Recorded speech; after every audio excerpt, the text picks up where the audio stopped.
in the congressional record, offered by Mr. Levin of California. The gentleman from California is recognized for 5 minutes.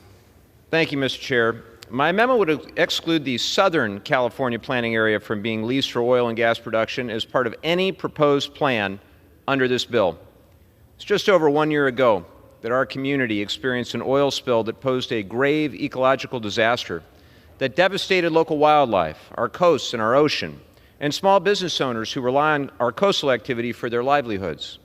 This kind of disaster is exactly why I introduced my American Coasts and Oceans Protection Act to prohibit any new leasing for the exploration, development, or production of oil or natural gas along the Southern California coast, from San Diego up to San Luis Obispo.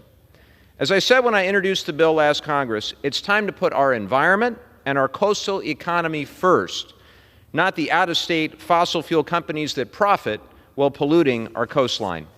It's also important to note that our Southern California economy relies heavily on ocean-based businesses. In San Diego and Orange County alone, the ocean economy accounts for roughly $7.7 billion in economic activity and sustains more than 140,000 jobs in coastal tourism and recreation.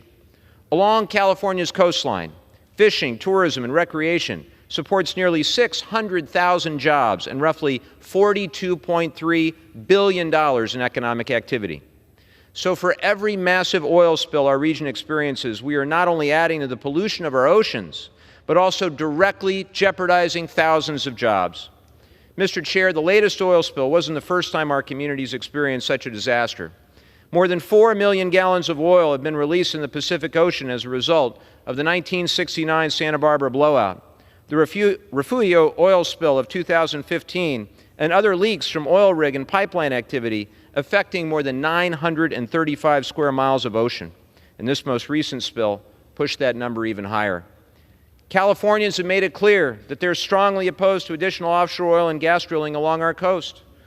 The last administration repeatedly pushed to expand offshore drilling and rolled back crucial safety regulations that help prevent spills. And now here we are once again as big oil seeks to expand drilling off our coast, even as they sit on thousands of unused permits across the country. With so much ecological disaster and so many jobs threatened by offshore drilling, Southern Californians have had enough. We need to be focusing instead on cutting emissions and protecting coastal communities from rising sea levels, not extracting more oil so that fossil fuel executives can profit even more. Just yesterday, Chevron announced that it was tripling its stock buyback program to $75 billion while reporting record profits. How much profit do they really need? The reality is we need to end all new offshore oil and gas leasing in Southern California, off the Pacific coast and beyond. This amendment represents a start to making that happen. I urge my colleagues on both sides of the aisle to support this amendment and respect the will of the vast majority of Californians, Republicans, Democrats, and independents alike, who oppose drilling off our coasts. Mr. Chair, I yield back. Gentleman yields back. For what purpose?